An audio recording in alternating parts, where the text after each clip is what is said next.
Public interest में एक शख्स कैसे इतना हीनियस क्राइम कर सकता है।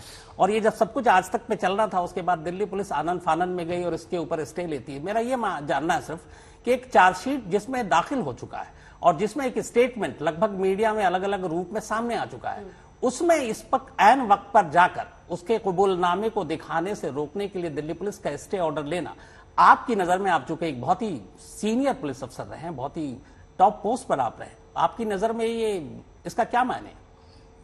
अभूतपूर्व। इसके पहले आपने कितने ऐसे केसेस देखे कि दिल्ली पुलिस ने किसी और पुलिस बल ने इस प्रकार जाके स्थगन आदेश प्राप्त किया हो और इतनी जो है तत्परता दिखाई ये पड़ता। तत्परता तो छोड़ दें, जो मौलिक कार्य है वो भी नहीं होता। इस केस में हो रहा ये एक स्वस्थ एक है। इसका पहलू ये है कि वो सर्वोच्च प्राथमिकता दे रहे हैं, कोई छूट नहीं छोड़ रहे हैं, ये अच्छी बात है। लेकिन विकास जी के साथ और श्रद्धा के परिवार के साथ भी अन्याय नहीं होना चाहिए। दूसरा पहलू ये भी है, कहीं ऐसा न हो कि प्राथमिकता के आधार पे विकास जी के साथ एक तो अन्याय हुआ, दूसरा अन्याय अनर्थ ये हो जाए कि बॉडी पार्ट्स न मिले श्रद्धा के विकास जी को। इसलिए मेरा कहना यह है, कितने ही केसेस हमने किए हैं, मौलिक चीज ये है कि जब उसकी अनिवार्यता समाप्त हो जाती है शम्स जी, वो वापस कर दिया जाता है। लेकिन आप ये बता दें कि इसके पहले कितने केस आपने ऐसे देखे हैं कि कोई पुलिस बल जाके स्थगन आदेश प्राप्त, मैंने कम से कम नहीं देखा। ये मेरे जीवन का 36 साल के करियर का छोड़ दीजिए, ये मेरे जीवन का पहला केस है कि किसी पुलिस बल ने जाके स्थगन आदेश प्राप्त करके आपके टेलीकास्ट पे रोक लगवा दी हो। जी बिल्कुल, ये मतलब मेरे लिए भी ये पहली बार ऐसा था। लेकिन जो चीजें हैं, चूंकि हम लोग चाहते थे कि आज तक एक जिम्मेदार चैनल है जिस तरीके से रखे, लेकिन जो कुछ आफताब ने कहा, जो उसने अपने कबूलनामे में कहा, वो पूरी कहानी थी। किस तरीके से वो श्रद्धा से मिला, कैसे श्रद्धा के साथ उसका झगड़ा हुआ, कैसे श्रद्धा गुरुग्राम उस दिन अपने दोस्तों के साथ गई, फिर वापस आती है, दोनों में झगड़ा होता है, वो उसका गला दबाता है, फिर इसके बाद बाकी उनके लाश के जो टुकड़े हैं उसको कैसे करता है, घर में परफ्यूम खरीद कर लाता है, फिर बाथरूम साफ करता है, नेक्स्ट डे फिर अपने कुछ दोस्तों को बुलाता है, फ्रिज खरीदता है, फिर अलग अलग जगह पर जाकर कैसे उसको ठिकाने लगाता है। ये वो सारी चीजें कबूलनामे में। लेकिन इसके अलावा जो इसमें नहीं है, जो उस ऑडियो में, उसके आगे की कहानी तो और भी ज्यादा खौफनाक है। एक जगह वो बताता है कि जब उसने कत्ल कर दिया, उसके बाद लाश के टुकड़े करने की हिम्मत नहीं हो रही थी, तब उसने बाकायदा शराब पी, और जब जब वो लाश के टुकड़े करता तब तब वो शराब पीता। इतना ही नहीं, उसने हर जगह ये एक्सेप्ट किया कि उसने एक श्रद्धा को मारा, उसके टुकड़े किए, सिवाय अपने माँ बाप के। जब उसके माँ बाप उसके तिहाड़ मिलने के लिए गए, तब उसने अपने माँ बाप से कहा था मैं बेकसूर हूं। लेकिन फिर चाहे जितने भी लोग पुलिस वाले हों, इवन जज के सामने जब पुलिस कस्टडी की मांग हुई, उसने माना। इस ऑडियो में भी उसने माना, न सिर्फ माना बल्कि यह भी कह रहा है कि इससे पहले मैंने कभी ऐसा नहीं किया, लेकिन ये मैंने किया है और इसका मुझे अफसोस है। एक जगह वो सॉरी बोलता है। और हद तो तब हो जाती है शम्स, जब वो इस बच्ची का दुनिया से जाने के बाद कैरेक्टर असैसिनेशन करने की भी चाल चलता है। उसने उस बच्ची के बारे में क्या कुछ नहीं कहा है, और यह बताता है कि वो कितना शातिर दिमाग है। ये बताता है कि वो किसी न किसी तरीके की आड़ में छिपकर ये सही साबित करना चाहता है कि गुस्से में आकर उसने ये सब कुछ किया है। लेकिन अभी तक जितनी भी बातें सामने आ रही है, जो उसने जजेस के सामने कही है या नाकू टेस्ट में कहा है या अपने माता पिता के सामने जो भी कहा, ये सब अभी तक आफताब की जुबानी है। आफताब के खिलाफ सबूत क्या कह रहे हैं, वो ये साफ बताता है कि शख्स ने किस बेरहमी से और जघन्य तरीके से इस बच्ची के शरीर के टुकड़े काटे, फ्रिज खरीद के लाया, उसके बाद से सब कुछ कहा। एक पिता का दिल इस पूरे मामले में अब क्या कह रहा है, यही बातचीत करने के लिए विकास वालकर जी हमारे साथ हैं। और विकास जी, हमें इस बात का पूरा एहसास है कि आपके लिए ऐसे शो पर बैठना ही कितना मुश्किल है, क्योंकि आपके लिए तो यादों के एक सैलाब का दिमाग में फिर से उतर आना है, जिसमें सिर्फ और सिर्फ अब दर्द है।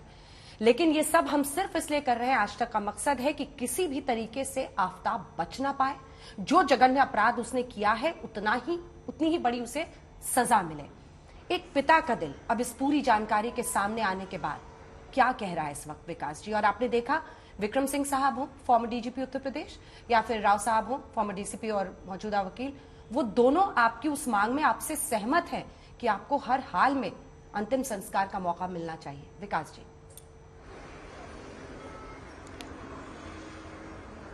जी हाँ, अभी मुझे ऐसा ही लग रहा है जैसे मैं मांग कर रहा हूँ, ये चाहिए, मुझे ये करना है और जल्दी से जल्दी इंसाफ मिलना चाहिए। लेकिन मुझे लग रहा है ये सारे प्रक्रिया में कहीं न कहीं कानूनी लूप होल्स है, वो शायद इसके ऊपर विचार करना चाहिए। ऐसे इस तरीके से अगर कुछ अपराध होते हैं तो उसको कैसे जल्दी से जल्दी निपटाया जाए, इसके बारे में सोचना चाहिए कानून को। आपके वकील आपको क्या बता रहे हैं सर पूरे मामले में, और कहां तक पहुंचा है, कैसे आगे बढ़ेगा, अगर आप संक्षिप्त में बता सकें। वकील तो यही बताते हैं कि ये सर अभी केस फ्रेम होगा, सारे मतलब सबूत जो भी है वो सारे सामने आ जाएंगे, कोर्ट में पेशी होगी, उसके बाद मेरा स्टेटमेंट होगा, उसके बाद फिर उसके ऊपर बहस होगी, और फिर बहस होने के बाद वो हमें शायद कुछ चीज़ें में चैलेंज कर सकते हैं, और फिर पता नहीं उसने इतना सारा घिनौना अपराध किया है, फिर भी हमारे ऊपर वो कुछ इल्ज़ाम भी लगा सकते हैं। तो ये सारी चीज़ें अभी मुझे लगता है कि सब मतलब कानूनी प्रक्रिया है, इसमें मुझे जो तकलीफ हो रही है और आगे कितना लंबा ये हो सकता है, तो अभी मुझे शायद मैं ये आगे कैसे कर पाऊंगा और शायद नहीं भी कर पाऊं, ये मुझे आगे मालूम नहीं है कैसे कर। अभी असल में आप जो कह रहे हैं ना, मैं भी आपसे सहमत हूं विकास जी की, कितना लंबा होगा। एक ताजा आपको जानकारी दे दूं कि दिल्ली पुलिस ने इस मामले में चार्जशीट तो दाखिल कर दी, अभी चार्ज फ्रेम नहीं हुआ है। अब चार्ज फ्रेम होने के लिए अदालत का बैठना जरूरी है, और इस वक्त जिस कोर्ट में ये मुकदमा चलेगा उस कोर्ट में स्ट्राइक चल रहा है, क्योंकि वहां पे एक मर्डर का केस आया और उसके बाद वकील जितने भी हैं वो सारे स्ट्राइक पर हैं। ये स्ट्राइक कब खत्म होगा, अच्छा उसके बाद फिर आगे की कब तारीख आ गई, तो मुझे लगता है कि अभी चार्ज फ्रेम होने में ही वक्त लगेगा, तो कम से कम लोअर कोर्ट में 2 साल।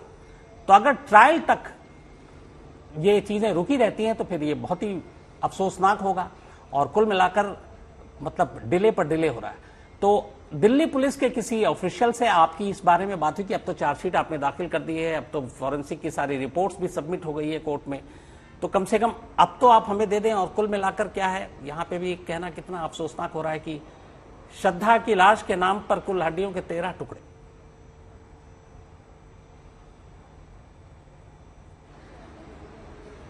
तो विकास जी आपने यही कोशिश कर रहा हूँ कि मुझे जल्दी से जल्दी ये सारे,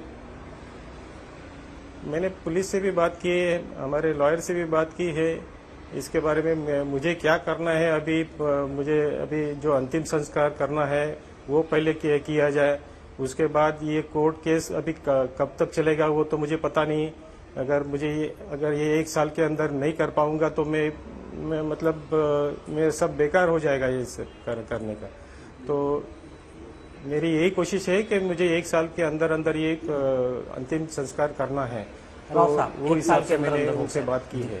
तो देखिए पता नहीं अभी कब तक मिलेगा। इच्छा है, मतलब ये इच्छा भी है और उनको करना भी चाहिए, क्योंकि ये बहुत जरूरी है हमारे हिंदू धर्म में कि उनकी अंतिम संस्कार कैसे करना, उनको पिताजी को बहुत शांति मिलेगी।